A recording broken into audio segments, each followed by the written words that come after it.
Our last storyteller is Rick McCracken-Bennett. He's an Episcopal priest.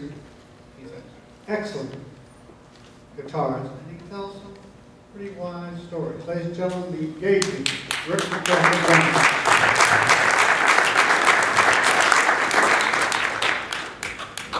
I had just graduated from seminary, and Bushy called. I went to college with Bushy. We sailed a little bit. I should say he sailed, and I rode on his boat. But he said, "Rick, do you have some time?" I said, "Well, I've got a couple weeks before I start work. What do you have in mind?" He says, "I wanted you to help me get my boat home." And I said, "Oh, you want me to maybe drive the truck, pull it?" "Oh, no." He said, "We're going to sail the boat." I said, "Bushy, your boat is in Port Clinton. Your home is New Haven, Connecticut.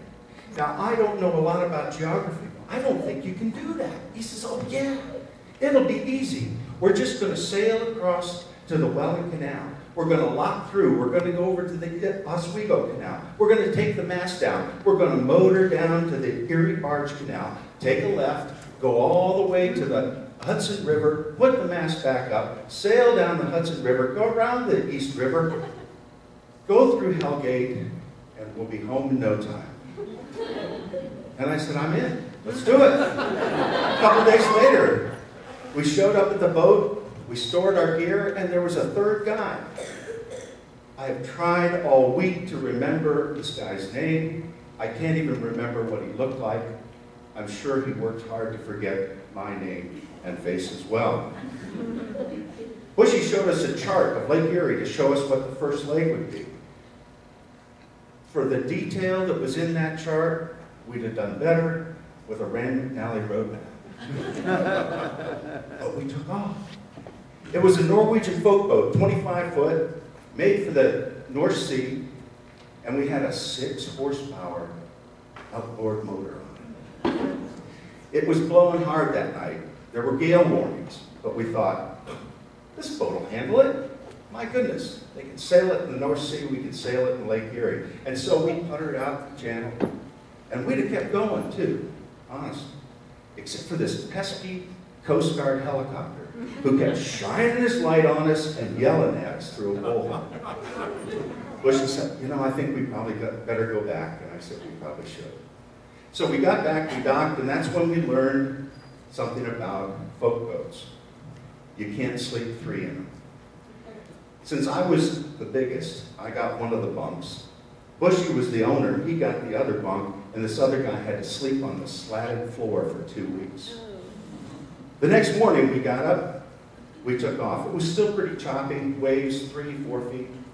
We sailed all morning, we sailed all afternoon, we sailed into the evening, and by 3 o'clock in the morning, we began to hallucinate. I saw logs that we had to steer around. Bushy saw bodies. The other guy saw boats that were just sitting there. We agreed that if one of us wasn't hallucinating, we'd go on. This was not good. He says, let's go in, and we'll find a place to dock. And I said, "Well, where are we?" He said, "You see those lights?" I said, "Yeah. That's Buffalo, New York." I said, "You're kidding. Boy, we made great time." So we jibed the boat, we came in, we took down the sails, we went into this little channel, tied up, and fell asleep. 4 hours later, there's a ruckus on the dock. Bushy opens the hatch, and this guy says, "How'd you get in here?" "Oh, well, we sailed in. We're sorry." No. You didn't sail her in there." "Yeah, we did." "No, you didn't.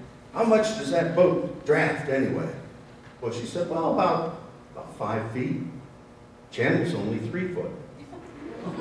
So after a little bit of talking back and forth with these people, we realized that we had rode a swell right in there, because trying to get out is awful. That little 6 horsepower Evinrude outboard just wasn't going to do it. They fired up a couple of their big speedboats and took us out. And that's when we decided we were not going to go into open water anymore. We were going to stop about every 2 or 3 hours. We were going to get some food. We were going to stop and maybe clean up, do whatever we had to do. And that's when I got my first job. Because Bushy wouldn't let me sail. He says, here's your job. When we get near the dock, I want you to go to the bow. I want you to drop the jib. And I want you to hold on to the bow line. And when we get up to the dock, I'm going to say, okay, and that's your cue to step off, tie us off, go to the back, I'll toss you the stern line, tie us off there. And I got good at it. I mean, you do this 2 or 3 times a day, all the way around the east side of Lake Erie. We went through the Welland Canal. There's a story in itself there, but let me just say this. Never take a 25-foot boat through the Welland Canal behind tugboats. They get this sinister joy out of putting it in reverse and watching you go, woo. We got through the canal, we went over the Oswego Canal, we took down the mast, and then we fired up our 6-horsepower Evinrude outboard. We went down the Oswego Canal, we got to the Erie Barge Canal, we turned left, and away we went. And that's when we learned another lesson. That lesson was about steerage. We learned that if you're going slower than the current, you can't steer the boat. And every once in a while, that 6-horsepower outboard would sputter to a stop. Bushy would run to the back, he'd take off the top, he'd get a wrench out, he'd pull the spark plug, he'd sand it all off, he'd blow down into the cylinder there to make sure there was any gas and got that out of there. He'd put it back on and start it back up again. All before we hit something. We still docked several times along the way, and I still did my job. I'd go to the bow and I'd get off and tie the boat off. I was feeling pretty cocky about it. We got to the Hudson River, we put the mast up, and now we could finally sail most of the time down the Hudson, depending on the wind, depending on the traffic. But we were getting a little nervous about going around New York City. So we stopped at this yacht club, get some gas, and somebody said, boys, where are you headed? Oh, we're going to New Haven, Connecticut. You're not going through Hellgate, are you? Well, yeah. Uh-oh. They got big, honking whirlpools down there. And they'll just suck that boat down to the bottom and says, you're going to die. We said, nah. He says, it's going to happen. We went to the next yacht club. Well, boys, where are you going? New Haven. You're not going through Hellgate, are you? These guys talk to each other? I said, yeah, we heard something about whirlpools. Oh, they're terrible. Most people won't go through there. They're just terrible. You can't. Don't take that boat through there. Finally stopped right before we were going to go around the East River. We're headed into a yacht club. I'm up there. I've dropped the jib. Got my bow line. I'm looking at New York. I'm looking at New Jersey. And I hear Bushy say, okay. And I stepped off into the water. I was 50 foot from the dock. I had on a coat, I had a sweatshirt on, I had a t-shirt on, I had sweatpants on, I had sweat socks on, I had big tennis shoes, and I was drowning. I could not keep myself up. Normally I could float, I couldn't float. I couldn't float, I was thrashing around. The other guy that I told you about, he threw a life preserver. 40 foot over there. Swore he didn't do it on purpose. Now that Norwegian folk boat has 2,000 pounds of lead in the keel, so it takes a long time. It's like slow motion, turning around to come back to get me. And I look up as I'm thrashing and I see it, a man on the dock. And I said, throw me a life preserver. He takes a puff of his pipe, strokes his beard. How tall are you? I said, are you kidding me? I'm drowning out here. Throw me a life preserver. Yeah. How tall are you?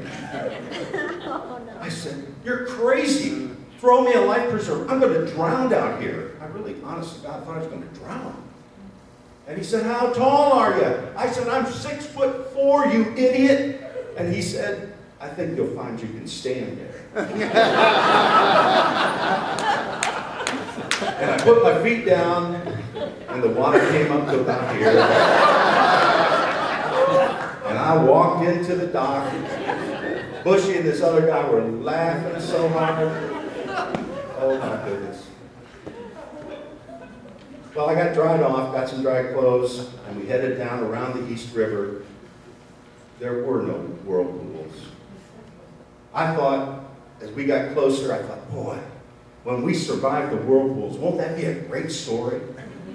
I'll tell that story to everybody, that we survived the big honking whirlpools at Hell Gate. But there weren't any.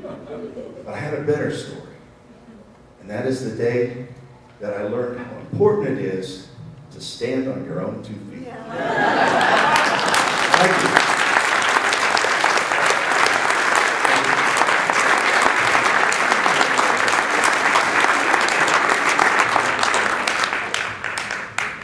Thank you, Rick. And I particularly want to thank all of the wonderful people who came tonight. I hope you've had an enjoyable time, and I want to tell you just a few things about the Storytellers of Central Ohio. There's a pretty good group of us, and we pick people to come up here and perform for you. And we hope that the ones that we pick are ones that you want to hear. If in the future there are particular people that you're interested in, let us know. We'll try to arrange for them to come and tell. One of the projects that we have closest to our heart is called Columbus Story Adventures. We go to underprivileged children at the Down Center, that's over on West Broad Street, where the homeless children are kind of helped with their literacy and that. And we also go to Rachel Muha's Run the Race. And we'll go in, tell a story to the kids, help them to write a story, tell a story, or perhaps illustrate a story, depending on them and what level they are. This helps keep their literacy up. We also spend one storyteller each week for 6 weeks, and we leave them with a book that they can keep. And we've been trying to do that now for how many years now, Sally? 8? Oh, no. More than that, Sally. Oh. We were back in South End before that, and so it's a good project, and we're kind of proud of it.